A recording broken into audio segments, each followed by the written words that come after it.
Mummy, ओ मम्मा, मम्मा कहाँ हो? मम्मा जल्दी आओ, जल्दी आओ। मम्मा ये देखो मैसेज आया है। कल सुबोध अंकल आ रहे हैं। कल शाम की गाड़ी से आएँगे और पता है मम्मा उनके साथ वैभव और वर्तिका भी आ रहे हैं। पूरे 15 दिन हम लोगों के साथ रहेंगे वो। ये देखो, ये मैसेज देखो ना मम्मा, कितना मज़ा आएगा वैभव और वर्तिका के साथ छुट्टियाँ बिताने में। है ना मम्मा? संजू जबरदस्ती मुझसे हामी भरवा रहा था। संजू मेरा बड़ा बेटा है, उससे छोटी नेहा है। दोनों के इम्तिहान खत्म हो चुके हैं और छुट्टियां शुरू। ऐसे में वैभव और वर्तिका का आना हमेशा उनके लिए किसी मुंह मांगे वरदान की तरह होता है। वैसे भी सुबोध और उसके परिवार का आना हमेशा सुखद लगता है। जो अपनापन और स्नेह सुबोध, लता, वैभव और वर्तिका से हम लोगों को मिलता था, वो तो अपने तमाम आत्मियों से भी कभी नहीं मिल पाया।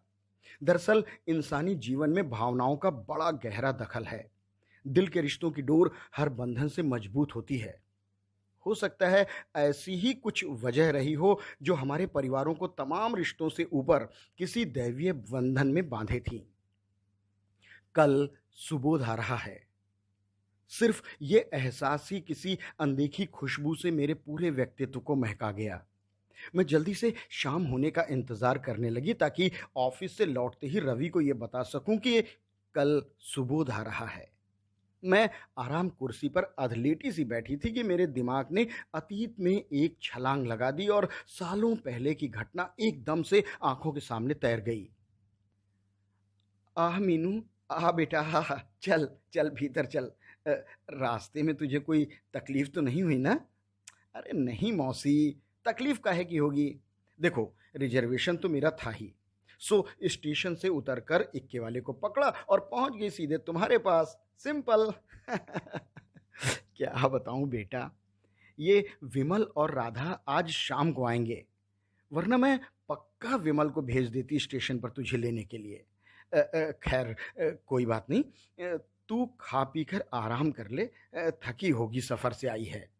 वरना मुझे मालूम है, एक बार जो विमल और राधा आ गए ना, तो तू इन पहाड़ों में ढूंढे नहीं मिलेगी मुझे। अरे मौसी, तुम्हें तो मालूम है ना, मुझे ये पहाड़, ये झरने, ये वादियां, ये हरियालियां सब कुछ कितनी पसंद हैं। इसीलिए तो मैं इस बार छुट्टी में तुम्हारे पास आई हूँ। ठीक है, ठीक है, ठीक है बेटा। तू नहा ले, फिर हम लोग बातें करेंगे। तब तक मैं ज़रा कॉलेज से लौट कर आती हूँ। ठीक है? बैकुंठपुर चारों तरफ से बर्फीले पहाड़ों की गोद में घिरा ये एक छोटा सा गांव था। वैसे कहने को तो ये गांव था, मगर यहाँ की खूबसूरती दुनिया के किसी भी आधुनिकतम शहर को मुंह छिपाने पर मजबूर कर देती। इसी गांव के इकलौते हायर सेकेंडरी स्कूल में मौसी प्राचार्य हैं।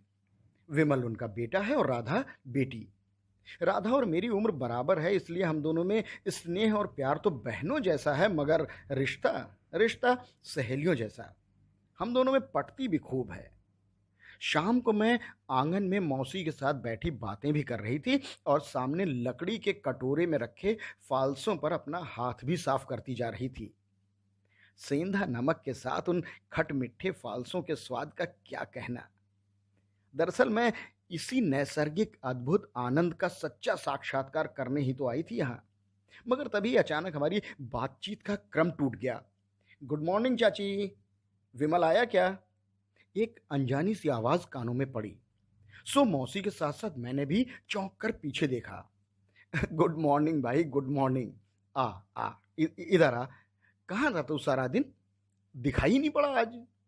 वो क्या है चाची, वो क्या है? मैं आज का चाची, एक क्षण को मेरी उपस्थिति ने उसे हड़बड़ा दिया था, मगर अगले ही पल वो संयत हो गया और फिर धारा प्रवाह बोलना शुरू कर दिया। वो क्या है चाची कि आज सारा दिन मैं सफाई अभियान में जुटा रहा। पहले सारे कपड़े धोए, फिर कमरा साफ किया, फिर कपड़े प्रेस किए और अब यहाँ हूँ। ठीक है बेटा, ठीक है। इधर आ, इधर आ, इससे मिल। ये है मेरी भांजी। अभी इंटर पास किया है इसने। नाम तो इसका है मृणाल, मगर प्यार से हम सब इसे मिन्नू कहते हैं। फिर तो ठीक है चाची, हम भी प्यार से इसे मिन्नू ही कहेंगे। एकदम से चाची की नकल उतारता हुआ वो बोला। न चाहते हुए भी मेरे होठों पर मुस्कुराहट दौड़ गई। उसका अंदाज ही कुछ ऐसा था। अब उसने मुझसे कहा, good morning Meenu ji. Good morning. न चाहते हुए भी शहर में रहने का अहम, स्वयं को किसी ग्रामीण परिवेश में रह रहे युवक से श्रेष्ठ सिद्ध करने का प्रयास मेरे इस व्यंग्यात्मक ढंग ने कर ही दिया। जी हाँ, इस समय गुड मॉर्निंग। अरे भाई, आपको मालूम है, जब इंग्लैंड में कोई किसी से दिन में पहली बार मिलता है तो कहता है गुड मॉर्निंग। मगर हम हिंदुस्तानियों ने ना अंग्रेजी तो सीख ली, मगर उसके बोलने और प्रयोग करने का ढंग सीखा ही नहीं।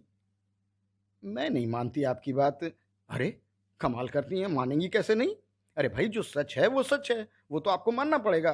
अब देखिए, रेडियो पर रात 8:30 बजे अंग्रेजी में समाचार आते हैं तो न्यूज़ रीडर क्या कहता है? वो कहता है, good evening and welcome to the news. और ठीक 9 बजे जब समाचार खत्म होते हैं तो वही न्यूज़ रीडर कहता है, this is the end of this news bulletin, good night. अब तुम ही बताओ मीनू, 8:30 बजे रात में गुड इवनिंग कैसे हो गया और उसके ठीक आधे घंटे बाद ही हो गया गुड नाइट? तो भैया, इसका सीधा सा जवाब है, ये तरीका है अंग्रेजी बोलने का। इसलिए दिन में जब भी किसी से पहली बार मिलो तो क्या कहना चाहिए? कहना चाहिए गुड मॉर्निंग। समझी मीनू जी? पता नहीं उसकी बात में कितना दम था या कितना सच था, मगर उसके कहने का अंदाज इतना प्यारा था कि मैं चाहकर भी विरोध नहीं कर पाई थी। उसके बाद वो मौसी से बातें करने लगा। पहली बार मैंने उसे ध्यान से देखा। नीले रंग की जीन्स की पैंट पर एक खादी का उसने कुर्ता पहना हुआ था। बाएं हाथ में सफेद डायल की एक घड़ी और पैरों में हवाई चप्पल। रंग सांवला जरूर था, मगर उसके चेहरे पर बोलती हुई आंखें उसके व्यक्तित्व का आकर्षण थी, जिसमें हर समय शरारत ही झलकती रहती थी। माथे पर आए हुए बालों को उसने बड़े सलीके से संवारा हुआ था। शाम को राधा और विमल भी आ गए। ढेर सारी बातें हम और राधा करते रहे, कभी खत न लिखने का तो कभी ग्रीटिंग का जवाब न देने का, और अंत में शिकवे शिकायतों के बाद आया नंबर कि अगले दिन कहाँ कहाँ घूमना है, इसका प्रोग्राम बनाने का। राधा ने कहा, कल लेक पर चलते हैं। पहाड़ों से गिरता हुआ झरना मीनू को बहुत पसंद भी है और इसे मजा भी आएगा। हाँ, ये ठीक रहेगा, विमल भैया ने कहा। कल हम सब लोग लेक पर चलेंगे। अरे, सुबोध को भी साथ में ले लेना राधा। अरे, वो भी घूम आएगा भैया, किचन से मौसी ने चिल्लाकर कहा। सुबोध कौन? मैंने राधा से पूछा। अरे, वही दीदी जो शाम को आया था। और फिर राधा ने ही मुझे सुबोध के बारे में बताया था। अपने माता पिता की इकलौती संतान है। दिल्ली में इसका एक छोटा सा बिजनेस है, खाते पीते लोग हैं। यहाँ पर ये गरीब बच्चों की शिक्षा और उत्थान के लिए काम कर रहा है। विमल भैया का बड़ा गहरा दोस्त है। बहुत ही सीधा और दिल का साफ है दीदी। ऐसे लोग दुनिया में बहुत कम होते हैं। अरे, मम्मी को तो वह बिल्कुल अपनी माँ की तरह मानता है। राधा उसकी तारीफ में पुल बांधे जा रही थी, मगर मुझे न जाने क्यों अच्छा नहीं लग रहा था। वो मुझे कुछ पसंद नहीं आया था। अरे, होगा अच्छा, मगर अपने प्रोग्राम में उसे शामिल करने की जरूरत क्या? मेरा मन तो हुआ कि मैं मना कर दूं कि हमारे साथ चले वले ना, मगर मौसी कहीं बुरा न मान जाए, ये सोचकर मैं चुप रह गई। अगले दिन सुबोध भी हमारे साथ लेक पर गया था। ये सचमुच बहुत खूबसूरत जगह थी। हजारों फीट ऊपर से गिरती पानी की लहरें ऐसी मालूम पड़ती थी मानो ऊंचे पहाड़ों से कोई दूध की धार गिर रही हो। झरने के नजदीक उठती हुई फुहार ने कोहरे की एक चादर सी तान रखी थी। चारों ओर फैली हरियाली, उसमें से झांकती सूर्य की किरणें एक जादू का सा समा बांध रही थीं। ऊंचे पत्थरों पर चढ़कर मैं और राधा जोर से आवाज देकर एक दूसरे को पुकारते और घाटी में गूंज कर वापस आती अपनी ही आवाज को सुनकर बच्चों की तरह खुश होते। मौसी ने दोपहर का खाना हमारे साथ रख दिया था, सो वहां तमाम सैलानियों की तरह हमने भी एक घने पेड़ के नीचे हरी घास की कालीन पर बैठकर अपना शाही खाना झरने के स्वच्छ मीठे पानी के साथ खत्म किया। और फिर खाने के बाद शुरू हुई अंताक्षरी। मैं और राधा एक तरफ, दूसरी तरफ विमल भैया और सुबोध। मैं यूं तो काफी गाने जानती हूं, मगर मुझे उस दिन पता चला कि सुबोध का ज्ञान भी गाने के मामलों में कम नहीं है। शाम होते ही हम घर लौट आए। अगले दिन हम लोग पास की घाटी में लगे मेले में गए। ऊंचे झूलों पर बैठकर झूलने से लेकर गांव की दुकान पर बनी रसीली जलेबियों तक का आनंद मैंने बड़े ही चाव के साथ लिया। और फिर सुबोध ने मुझे बताया था कि हर साल ये मेला गांव वालों के मनोरंजन के लिए लगाया जाता है। वहीं एक मजार भी है जिस पर हर रात गाने बजाने और कव्वाली का कार्यक्रम भी होता है। और फिर तो ये नियम बन गया। रोज सुबह मैं, राधा, विमल और सुबोध घूमने निकल जाते थे। रानी का मकबरा, फूलों वाली घाटी, पुराना महल, नवाब का किला और भी न जाने कितनी जगह। हर जगह के बारे में सुबोध मुझे विस्तार से बताता रहता। उसे न मालूम कितनी जानकारी थी। एक एक घटनाएं उसे मुंह जबानी याद थी। अब सुबोध का साथ मुझे अच्छा लगने लगा था। न जाने क्यों मेरा मन करता था कि सुबोध हर पल मेरे साथ रहे। मुझे पहाड़ों, नदियों, झरनों, फूलों, वादियों, घाटियों, हर चीज के बारे में बताता रहे और मैं चुपचाप सुनती जाऊं। अगर किसी दिन सुबोध ना आए तो मैं अधीर हो जाती थी। जबरदस्ती राधा को साथ लेकर मैं उसके कमरे पर चली जाती थी। पता है, जब पहली बार मैं उसके कमरे में गई तो किताबों से भरी अलमारी और उस पे सजे तमाम मेडल और कप देखकर मैं जान पाई थी कि पढ़ने के अलावा सुबोध एक अच्छा खिलाड़ी भी है। सुबोध के प्रति बढ़ते हुए लगाव को मैं अच्छी तरह से महसूस कर रही थी। ऐसा लगने लगा कि सुबोध को मैं बहुत प्यार करती हूँ। वो मेरी जिंदगी, मेरे वजूद का अब एक हिस्सा बन चुका है। उसके बगैर मैं अब एक पल भी नहीं रह सकती। उससे बिछड़ने का एहसास मेरे लिए असहनीय हो गया था। अभी परसों मैंने अपने हाथों से एक रुमाल बनाया था और उसके कोने पर लाल धागे से सुबोध काढ़कर मैंने सुबोध को दिया था। रुमाल को अपने हाथों में लेकर बड़े ही प्यार से सुबोध ने कहा था, बहुत बहुत खूबसूरत है ये रुमाल, बिल्कुल तुम्हारी तरह है। वादा करता हूं आज से ये रुमाल हमेशा मेरे पास रहेगा। सच, कितना अच्छा लगा था मन को। सारे जहां की खुशियां क्या होती हैं ये उन दो अल्फाजों ने मुझे बता दिया था। मुझे मालूम चल गया था कि सुबोध भी मुझे प्यार करता है, मगर कहता क्यों नहीं? शायद डरता होगा। मैं खुद ही हर निर्णय कर रही थी। मगर डरने से क्या होगा?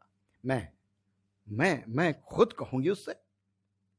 सच, प्यार में डूबा इंसान कितना दुस्साहसी हो जाता है इसकी मुझे कल्पना तक न थी। और उस दिन शाम को मैं खुद ही उसके कमरे पर अकेली चली गई। आज आज मन की बात कह दूंगी। मुझे देखते ही वो खिल उठा। आओ आओ मिन्नू, कैसी हो? अकेली? बात क्या है? राधा नहीं आई? नहीं, राधा घर पर है। मैं ऐसे ही अकेले चली आई। अच्छा, आओ आओ आओ, कोई बात नहीं, बैठो। यहाँ यहाँ पे बैठो। हाँ ठीक है। अब बोलो, क्या बात है? कैसे आना हुआ? सुबोध, मैं पिछले कुछ दिनों से तुमसे कुछ कहना चाह रही थी, मगर समझ में नहीं आ रहा कि मैं कैसे कहूं। अरे कहो ना बाबा, क्या बात है? कम से कम तुम मुझसे तो कोई भी बात साफ साफ कह सकती हो, है ना? अ, हाँ, वो तो है, मगर सुबोध, अरे कहो भी, क्या बात है? एक पल को चुप रहकर मैंने सुबोध का हाथ अपने हाथों में पकड़ लिया और सारा साहस जुटाकर कहा, सुबोध, सुबोध, तुम मुझे बहुत अच्छे लगते हो। बस इतनी सी बात। पागल कहीं की। अरे अच्छी तो तुम भी मुझे बहुत लगती हो, एकदम गुड़िया रानी जैसी। ये कहकर सुबोध बहुत जोर से हंस पड़ा था। मगर अगले ही पल मैंने देखा कि वो हरदम हंसते रहने वाला चेहरा कितना गंभीर हो सकता है। बड़े प्यार से मेरे हाथों को अपने हाथों में लेकर सुबोध ने कहा, देख मीनू, मैं जानता हूं कि तुम एक बहुत अच्छी लड़की हो और उतनी ही प्यारी भी। मैं तुमसे तकरीबन 4 साल बड़ा हूं। ये उम्र के जिस दौर से तुम गुजर रही हो ना, मैं उससे गुजर चुका हूं। ये जिंदगी का ऐसा फिसलन भरा हिस्सा होता है कि जिसमें इंसान जरा सा भी चूके तो फिसलने में जरा सी भी देर नहीं लगती। इस उम्र का तकाजा ही ऐसा होता है मीनू कि कोई भी हम उम्र अच्छा लगने लगता है। उसके बारे में बगैर कुछ जाने, बगैर कुछ सोचे हम दावा करने लगते हैं कि हम उसको सबसे ज्यादा और सबसे अच्छे से जानने लगते हैं। समझते हैं कि हमारे सपनों का साथी यही है। और और फिर जो हमारे इस निर्णय का विरोध करता है, वो हमें अपना दुश्मन लगने लगता है, चाहे वो हमें जन्म देने वाले माँ-बाप क्यों ना हों। मीनू, ये कच्ची उम्र का प्यार ना, प्यार नहीं होता। मुझे मालूम है मेरी बात तुम्हारी समझ में शायद अभी नहीं आएगी, मगर 4-5 सालों बाद तू जब इस बात को समझेगी ना, तब तुझे पता चलेगा। अरे पागल, तू तो मेरी सबसे अच्छी दोस्त है ना? ये कहकर सुबोध ने बड़े प्यार और स्नेह से मेरे माथे पर एक चुंबन अंकित कर दिया। चल, तुझे घर छोड़ दूं। मैं मंत्रमुग्ध सी सुबोध के पीछे पीछे चल दी। मुझे घर छोड़कर सुबोध वापस चला गया था। छुट्टियां बिताकर मैं भी वापस घर आ गई। एक सच्चे दोस्त की तरह सुबोध से मेरा पत्र व्यवहार बना रहा। और फिर और फिर मौसी से बात करके सुबोध ने ही मेरी शादी रवि से कराई थी। इस घटना को आज 40 साल हो गए हैं, मगर आज भी सुबोध की कही उस दिन की बातों को याद करती हूं तो मन एक अनजानी श्रद्धा से भर जाता है। मैं आस्तिक जरूर हूं, मगर मैंने भगवान को नहीं देखा।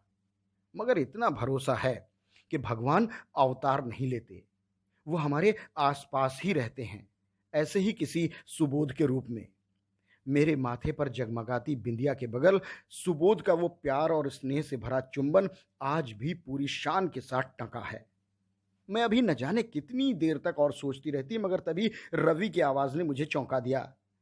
कहाँ खो गई मैडम? ये प्यार से अपने माथे को सहलाया क्यों जा रहा है? कुछ नहीं, बस यूं ही। हाँ, एक खुशखबरी है आपके लिए। खुशखबरी? अरे भाई, खुशखबरी तो मैं भी लाई हूँ तुम्हारे लिए, मगर पहले तुम बताओ। नहीं भाई, पहले आप बताइए। ओफो, मैं कह रहा हूँ ना, मुझे पहले तुम बताओ। ना ना, पहले आप बताइए। अब रवि थोड़ा झुंझला गया। उसने कहा, यार ये पहले आप में गाड़ी छूट जाएगी मैडम। एक काम करते हैं, हम दोनों एक साथ कहते हैं कौन सी खुशखबरी है ये, ठीक? मैंने कहा बिल्कुल ठीक। रवि ने गिनना शुरू किया। रेडी, 1 2 3। और फिर मेरे और रवि के मुंह से एक साथ निकला, कल सुबोध आ रहा है। ये थी कहानी। लिखने की कोशिश थी, आप तक पहुंचाने का अंदाज था। कैसी लगी अपनी प्रतिक्रिया और कमेंट से हमें ज़रूर बताइएगा। आपकी प्रतिक्रियाएं बनती हैं हमारा संबल, हमारी प्रेरणा, और हमें भी रहता है आपकी प्रतिक्रियाओं का ठीक उसी तरह इंतज़ार जैसे आपको रहता है इंतज़ार एक नई पोस्ट का। तो कीजिए प्रतीक्षा। हाजिर होते हैं एक नई पोस्ट के साथ जल्दी ही। तब तक अपना और अपनों का बहुत ख्याल रखिएगा। नमस्कार।